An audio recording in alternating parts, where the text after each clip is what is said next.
What's up guys, welcome back to a brand new video, and by the time this is out, a bit of a late one, but Undisputed put out another roundtable with Ash, obviously the owner, Rack, and then Edward or Boxing Fanatico. And I just thought we'd do a quick recap because they did mention that we will be getting another beta, so I'm going to be talking about release date at the end, or my thoughts on it, but they did mention there'll be another beta, but I'll talk about that in a moment. I know not everyone wants to sit through a half an hour recap, so that's why I thought I'd make this and give my thoughts on it at the end. So right off the rip, they put up this image on screen that 17,300 of us played, 1 million rounds played, 141,000 fights played, and 1 million plus.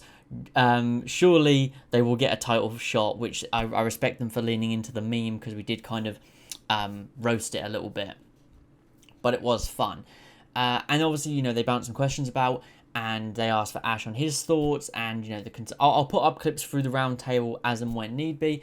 Ash mentioned, you know, exciting, but of course there was some nerves. Overall, pretty pleased. They know there's some issues, but of course the weekend's a big eye-opener, or at least it was for them, because I think they maybe were hoping that matchmaking would go a little bit smoother on day one, but you know, overall they seemed pretty happy with how it went. One thing that I really liked they said is they enjoyed seeing how much support we gave them as a community, given the small size of the studio and like how tough a boxing game is to put together. Like, we all understood that, and there was just like endless amounts of support for them, so they all seemed to really like that, instead of us just being overly critical and just overly negative, because we did show them a lot of support at the weekend. Oh, phone's going off.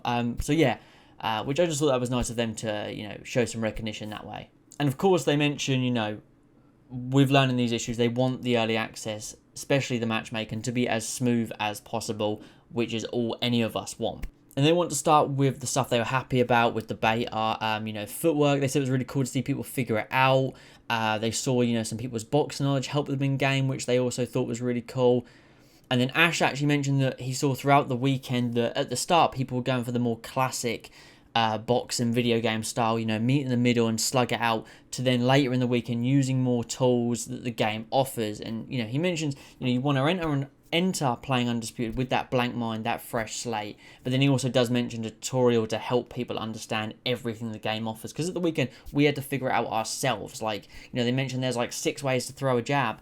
We're not going to know that unless we have hours to test it. But again, this kind of proves 3 hours per night is not a lot of time to learn the game or master it at all. And again, they mentioned they knew that the beta weekend is just not enough to master the game. So kind of repeating myself there, but even they said that's just, you know, they knew it wasn't enough time to get to where players want to be in terms of skill level. And then there was some specific things we mentioned as a community, a few things they disabled or turned off for the beta, addressing the fixes during the beta, like the damage and stuff, because obviously, you know, I mentioned in my video as well that we had to kill our opponent, but Ash, you know, mentioned as well a factor of this could be because flash knockdowns and flash KOs were disabled, which I did mention, as well as Gatti and Ward didn't help being, you know, strong fighters with good chins, like Will, Rack, Will, whatever you guys know him as in the Discord, like he mentioned. And it does change the way you played, and not, you know, knowing that I wasn't gonna get flash knocked down. Ash, I Gave you was a a lot of little more bold. confidence. I was a little more bold at certain times. I Yeah, tend to be same like here. a pretty Same here. cautious player, and I was boxing a little bit, but then I was like in the later rounds, sometimes I'd be like, well, they're not gonna flash knock me down, so I would trade with them a little bit. It'll Yeah. be okay if I take some damage. I'm still gonna win. So So a lot of things that we said and I said in my opinions, it seems to make sense. You know, with the flash knockdowns being disabled, people were fighting a little bit more recklessly. So hopefully with the things like flash knockdowns involved, then you're going to have more careful shot selection. That's more of a thought of me. They didn't say that, but you know, that's the same thing. They mentioned about, you know, kind of the arc for how they want to tune the game. Even entering early access, they will continue to tweak the game, balance it. Once players start to learn more, and as we have more months to play the game, they may learn new things that need changing and balancing. And he said not to be shocked if balancing isn't perfect, or it's not perfectly balanced by the time early access drops, which makes sense. Early access is all about that, the balancing, the feedback, the constant updates. So of course, you know, if you're planning on getting early access, don't be shocked when there's tons of updates and tons of balancing to be done. for us, the arc of, you know, how we tune the game and make these changes is not a thing that we do over a weekend and then we're done, right? Like, you know, even as we go into early access, tuning the game and understanding, the right balance is a thing that's going to happen over time. And that will change too when people know more about how to play it. It's He spoke about the punch feedback. Of course, he mentioned animation fixes still need to be taken. Not everything's perfect. Not every boxer will throw the perfect punch. They want, most of the boxers, if not all of them, to feel different. For example, Ward having a different straight to Roy Jones Jr., as the boxers do throw them differently. And again, same with the damage, same with the animations. He says just a balancing act. They could have gone for a few punches and kept it simple, but they didn't. They don't want an arcade game, but they still want it to be a fun game. And then he actually says this about the impact zones and landing shots properly. So I think with regards to punches, obviously it's a very subjective field, but at the same time we acknowledge and we recognize, right, that there are a number of animation fixes that are still to take place. Not everybody's gonna have the perfect right straight, right? So take Mickey Ward's right straight will be significantly different to Roy Jones Jr.'s, right? But at the same time, it is a game that has to be enjoyable and fun to play. So for us, it's a constant review of, right, did that punch feel impactful enough, and did that reaction come off like he's just been hit or she's just been hit really hard? And I don't know if we've spoken about this, but the game does have like the impact zones, right, where you could throw a big right hand, right? But if it didn't connect properly, if it didn't hit a critical zone, then the other player's not gonna react like they've been hit.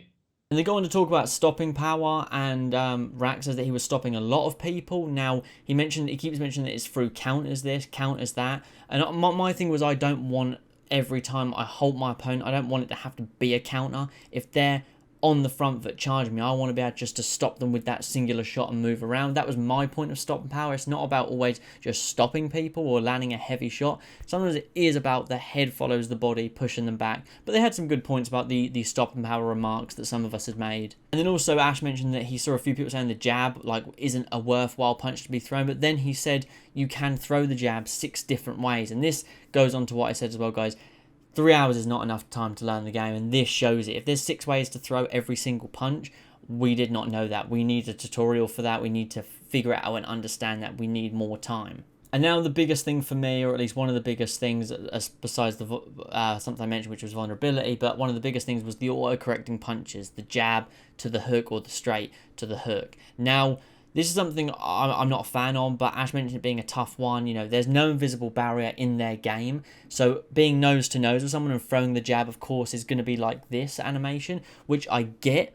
But I was having it where they would come in slightly and the straight that could have been not a fully extended straight turns into a hook. But he does mention that, and he mentioned it's still an issue and they will be talking about it, which is awesome. Yeah. I mean, that's one of the things we're looking at right now, based on obviously the feedback we're getting from players, is that it's clear that the solution we have in place right now isn't perfect. We are going to think about even maybe changing that punch to perhaps something else, where it's not just an automatic hook that it turns into.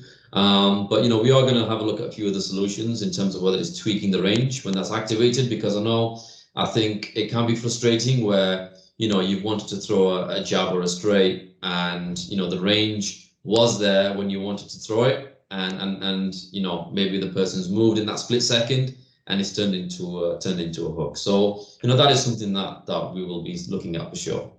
And then they kind of laughed about the commentary about the title shot thing with Todd, but they knew that that they know about it, but they kind of just found it funny, and that I think they respect the community and enjoyed that we made it into a meme, and that now some of us reply to them on Twitter every time with, surely someone's going to get a title shot after this. And it's a good, I think it's good to have memes like that in some games. So yeah, they don't seem like a butthurt by that. And then the important part, the beta is over, what's next was the question, and Ash pretty much said they got a lot of data from this weekend with connection issues, etc., things to be fixed, things to be added into the next arc of a beta. They said they will be doing another one, but they don't want to say when it is. Now, the optimist in me wants to keep my first week prediction for December for early access. However, a beta being in the next 20 days does seem unlikely. So if I had to, I want to stick to my first week of December, but knowing there's going to be another beta, I think that is somewhat unlikely. I think if I had to predict, I would say the first 10 days of December will be now a beta. I still think if the beta had gone smoother in terms of matchmaking, we would have got early access at the start of December. I still believe that. But I think now I'm going to have to go with a beta in the first week to 10 days of December. There is no way they will put like a beta out like the 17th of December or the 15th, and I just don't think that's the case, because it will be bugged. It just, they're going to be so close to the Christmas holidays, I don't think it would be worth it. So I could see a beta in the first week of December, and then they do 2 weeks of fixing and based on feedback, Christmas holidays, New Year's holidays off, so that's that whole kind of last 7 to 9 days of December and early January gone. And then I would say within the first probably 10 to 14 days of January, early access will drop. I still don't believe it's far away. I just would imagine, based on the matchmaking issues and some fixes, and I feel like we need to experience flash knockdowns and flash KOs in a beta before the early access game. So unfortunately, I think I'm going to have to change my prediction there. Feel free to still hold the first week in December on me. I didn't expect them to do another beta. It does make sense, but yeah, it's not something I expected, but it's fair enough. And like I said, I wouldn't be surprised if the second beta is in the first 10 days of December, and then the early access is in probably the second week of January. But yeah, not upset about it, to be honest. It's one of those things. But yeah, fingers crossed, guys. But anyways, thank you as always for watching. I hope this recap helped, just get it through like that instead of watching a half an hour video. And yeah, I'll catch you guys in the next one. Peace.